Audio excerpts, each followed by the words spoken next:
Bonjour à toutes et à tous, bienvenue dans ce flash d'information de la mi-journée sur TV Vendée en ce lundi 17 juin. Dans 13 jours, nous serons appelés à nous rendre de nouveau aux urnes à l'occasion des élections législatives anticipées. Un nouveau scrutin 3 semaines seulement après celui des européennes. Et cela chamboule forcément l'organisation au sein des mairies qui doivent trouver des locaux mais aussi des moyens humains et ce dans un laps de temps limité. Regardez ce reportage de Mathis Pires. Tout juste les européennes terminées que les législatives sont déjà dans toutes les têtes. À moins de 2 semaines des élections, pas le temps de se reposer qu'il faut réorganiser. On a repréparé donc nos casiers pour éviter de les replier. On les a remis avec le matériel qu'on avait, sauf qu'on a changé les enveloppes qui sont plus de la même couleur. Depuis l'annonce de la dissolution, c'est toute l'organisation qui est à reprendre de zéro. La responsable des élections ne quitte même plus son bureau. C'est énormément de boulot en si peu de temps, surtout après avoir déjà préparé une autre élection avant. Je vis plus à la mairie qu'à la maison.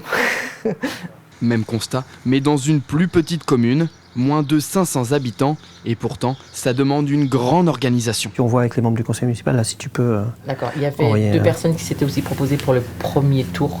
Un véritable casse-tête pour le maire. Entre les vacances des agents et les événements festifs de la commune, difficile de constituer une équipe. A priori, là pour l'instant, j'ai pas de secrétaire général pour tenir le bureau de vote et j'ai pas de suppléant non plus. Et là, je commence à avoir un certain nombre de points d'interrogation, je commence à avoir un certain nombre d'absents, des gens qui sont pas sur la liste, des gens dont on ne sait pas s'ils vont être sur la liste. Donc voilà, on va essayer de voir. Autre problème, la salle communale où est installé leur seul bureau de vote est déjà réservé.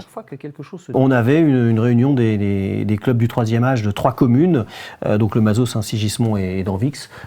C'était une manifestation qui évidemment était prévue de longue date. Il devait s'installer le vendredi et puis ça devait se dérouler sur quelques temps. Et évidemment, il a fallu voir avec eux pour décaler cette manifestation. Mais alors pourquoi ces dates inquiètent-elles autant les maires?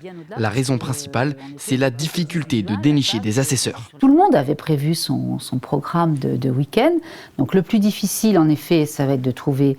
Alors le personnel, nous l'avons sur les mairies, bien entendu, mais les assesseurs, c'est-à-dire la tenue des bureaux de vote. Il reste donc 13 jours à l'ensemble des mairies pour s'adapter au mieux et assurer la tenue des bureaux de vote. Et on connaît désormais tous les noms des candidats qui se présentent à ces élections législatives dans les 5 circonscriptions vendéennes. Ils sont 28 au total. Dans la première circonscription, celle de La Roche-sur-Yon-Nord, Châlons-les-Essarts, 6 candidats, parmi lesquels le député sortant Philippe Latombe, pour le MoDem sous la bannière Ensemble Majorité Présidentielle. 4 candidats dans la deuxième circonscription, celle de La Roche-Sud-Talmont, où la députée sortante Béatrice Bellamy se représente sous l'étiquette d'Horizon, là aussi pour Ensemble Majorité Présidentielle. C'est dans la troisième circonscription, celle de Noirmoutier-les-Sables-d'Olonne, que l'on trouve le plus de candidats.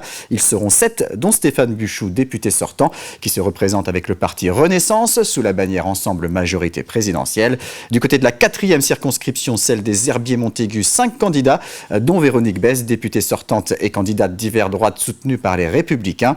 Enfin, dans la 5e circonscription, celle de Fontenay-le-Comte-Luçon, 6 candidats se présentent et là aussi, on retrouve le député sortant Pierre Henriet, sous l'étiquette Horizon Ensemble Majorité Présidentielle. Vous pouvez retrouver l'ensemble de ces listes de candidats sur notre site internet tvvendée.fr.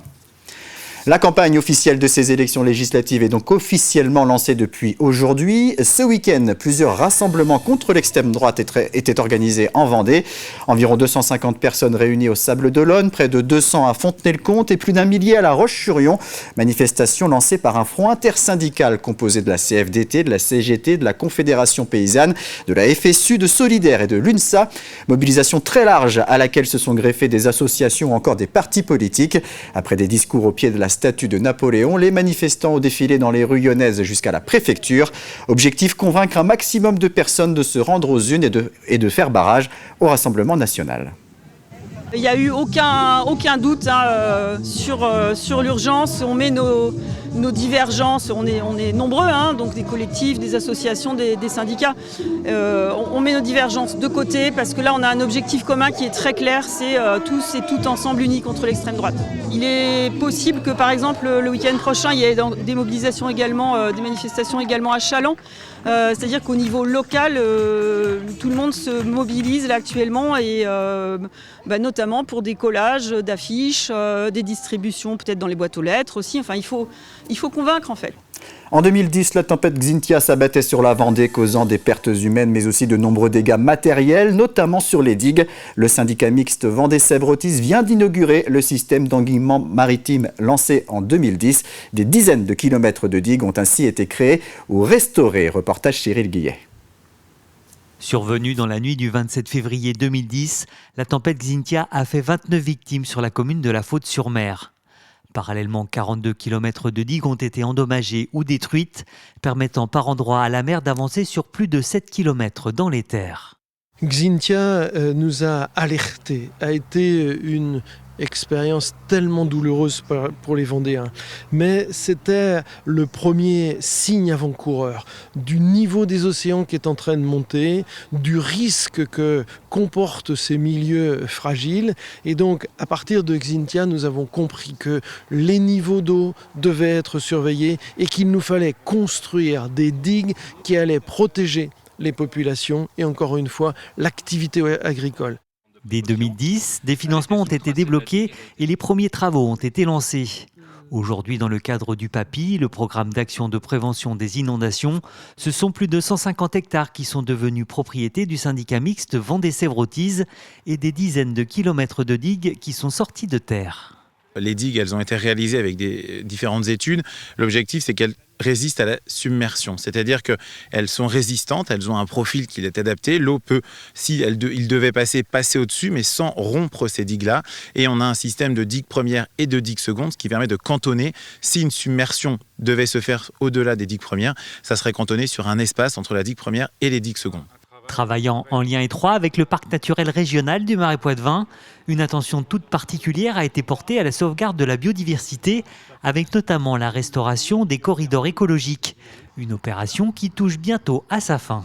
Sur cette dernière année, il reste la digue de Vircourt, donc sur Champagny-les-Marais, qui n'a pas été encore réalisée. On a avancé et on terminera ainsi les digues maritimes. On a terminé les ouvrages maritimes et s'enclenchera juste derrière le système d'endiguement fluvial, c'est-à-dire le canal de Luçon, la ceinture de Hollandais, le canal de Vienne, la rivière Vendée, le canal des 5 abbés et ensuite le long de la Sèvre. Entre 2010 et 2025, ce sont 11 millions d'euros qui auront été investis dans la construction de ces digues maritimes. C'est la fin de ce flash, merci de l'avoir suivi. Je vous donne un rendez-vous à 18h pour un nouveau point sur l'actualité. Très bonne journée.